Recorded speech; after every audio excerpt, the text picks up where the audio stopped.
Greetings everyone, Better H here. Welcome to another episode of Road to Ruin. We're still in Bremen and we're picking up 16 tons of canned beans to take to Copenhagen today.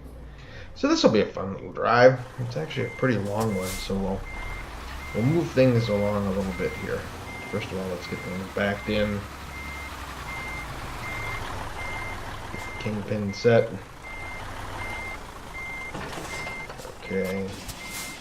Air hoses, landing, feet pulled up and everything, and we'll be ready to go. Take a quick look at our routing today. As we'll cross through Germany. We're going to need to catch some Z's somewhere along here. And then up into Denmark itself. So, probably ought to make a quick stop right off the bat here, and we'll do that, and then we'll get some rest. Okay, folks, let's get this beast on the road. And we'll talk a little bit about Copenhagen today. Now, that is a fun and old city if you do any history work, because they have been at the forefront of some of the major cultural and religious shifts throughout history. We'll talk real early history when we talk about Copenhagen. They have remnants of Stone Age settlements in the area. In part, okay, come on, stop. I need to get out. Okay, yeah, they've had bits of Stone Age settlements in the area, in part because, well, there's a lot of fish around Copenhagen. Still are. So it made sense. Here in the area, you've got a couple of islands here, you've got good fishing, and you have the remnants. I believe now the earliest remnant building they found dates back to somewhere around 1070, and that was probably a merchant's home or something along those lines that was substantial enough to survive. Recent scholarship has led to believe that the first permanent town was established in the Viking area under probably Sven Forkbeard. With a natural harbor and large stocks of herring in the area, it makes perfect sense for the Vikings to be involved here.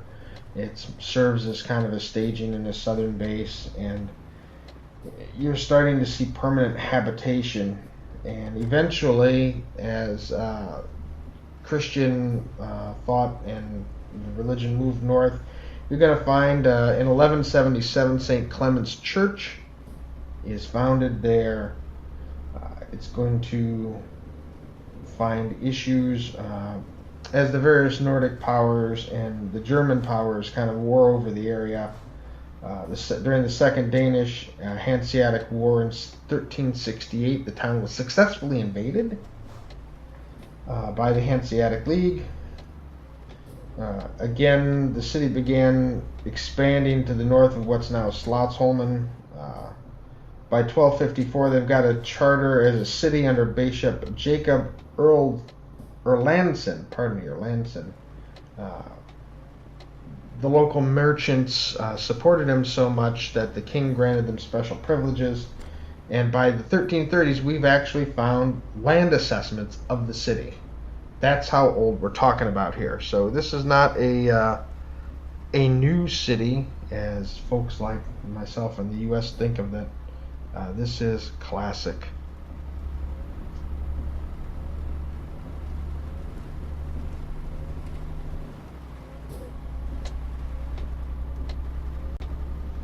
The wars for Copenhagen were not over, however.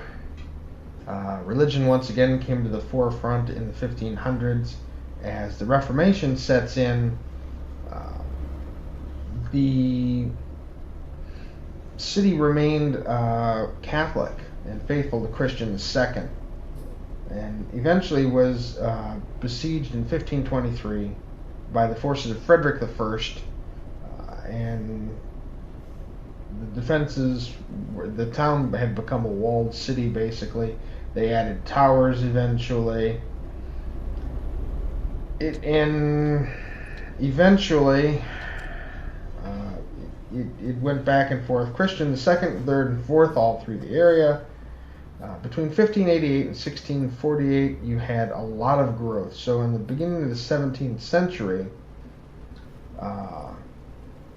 you start to find the first stock exchange, right? And for notations of American history, we were looking for money from these people.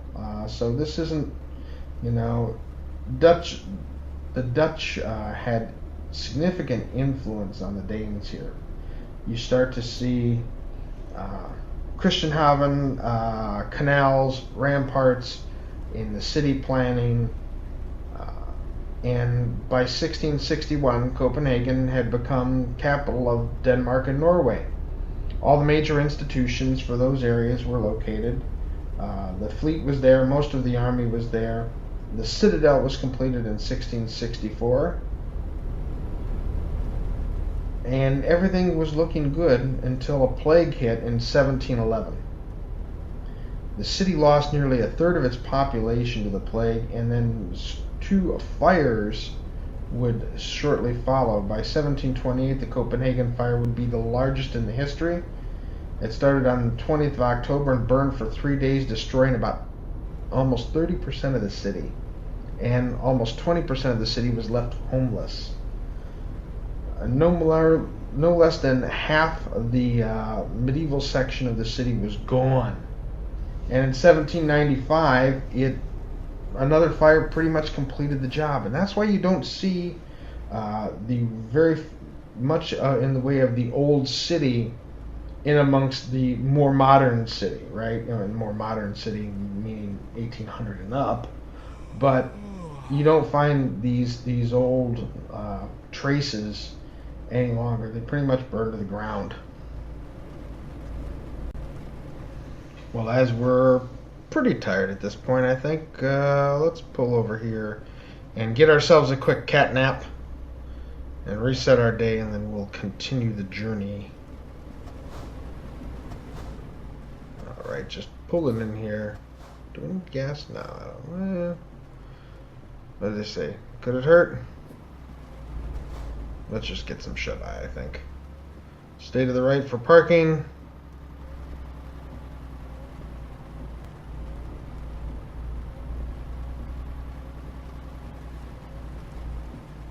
And we'll just slide in up here. Hopefully the rain will stop by morning.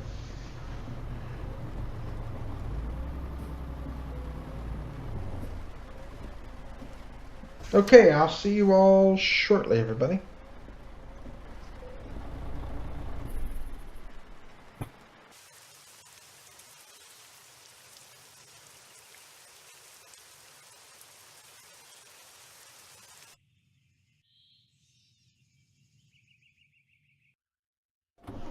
Well, it's a shade before midnight, 11 p.m. Most of the rest of this trip is going to be in the dark, I suspect. So I'm going to turn on the music and we can watch the road fly by under the beautiful headlights of our truck. But before I do, I want to mention one more thing to kind of work our way along the history of Copenhagen. In 1801, Brits, cover your ears, a British fleet sailed into Copenhagen, near Copenhagen, I should say. During the current war that was going, the Danish-Norwegian fleet was neutral. Admiral Sir Hyde Parker decided that, well, it might be neutral, but it still brought a threat. So he prepared to attack the anchored fleet. The actual main attack was led by Vice Admiral Horatio Nelson. This was the famous battle where Nelson put his telescope to his blind eye. Now this is apocryphal, of course, so that he couldn't see the signal flags calling for him to withdraw. It would actually be Nelson's hardest fought battle, even more so than Trafalgar. But he ended up winning. And the Brits weren't done yet. In the second battle for Copenhagen, which was their bombardment in 1807, from a British point of view, it was a preemptive attack again, targeting this time the civilian population. Shame on you, Brits. They wanted to seize what was left of the Danish-Norwegian fleet. But if you look at things from the Danish perspective, it's a terror campaign, okay? The Brits used Congreve rockets, which basically were phosphorus fire, right? Can't be put out with water. Actually, water makes it worse. Some of them hit randomly in the city. There were a few houses with anything that had a straw roof was pretty much gone. The largest church in the area was destroyed by sea artillery. As a matter of fact, most historians consider this the very first terror attack on a European city. The British would end up landing 30,000 men and surrounded Copenhagen. For 3 more days, they continued their attack, killing about 2,000 civilians, destroyed most of the city. The devastation was great because Copenhagen relied on an old defense line whose limited range could not reach the British ships and their longer range artillery. Brits, shame on you guys. Shame, shame, shame. And with that note, let's put on some music and look for a lighter view as we cruise the highways to the north.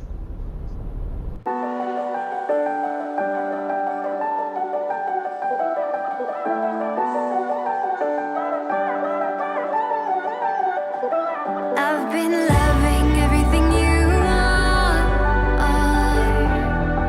Your eyes alone are the brightest stars. I could stand you all night, just drinking in your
Well, we've arrived in Copenhagen.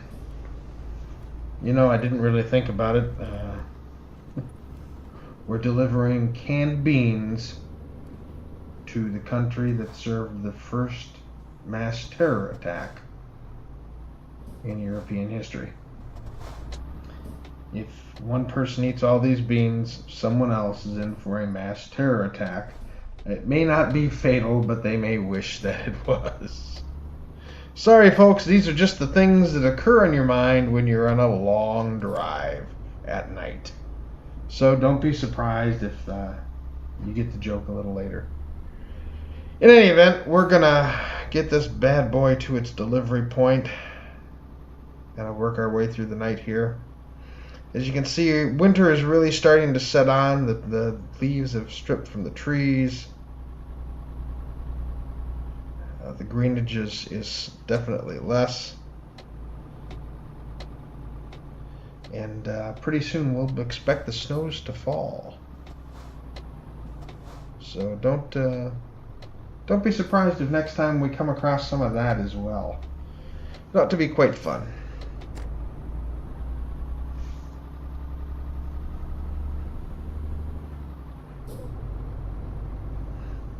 Going through these back roads here a little bit through the towns. Don't want to make too much noise if we can avoid it. It's still rather early. Big turn.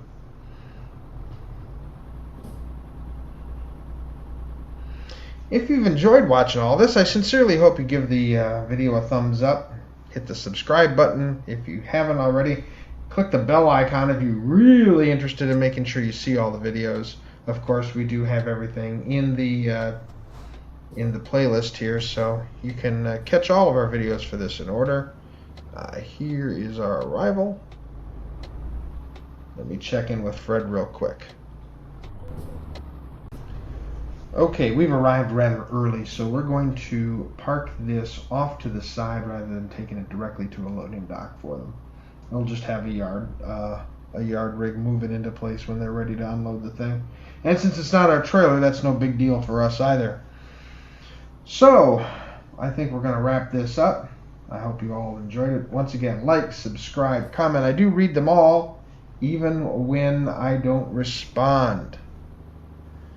Until next time, everybody, we'll see the results screen. But until next time, have a great day. Drive safe out there.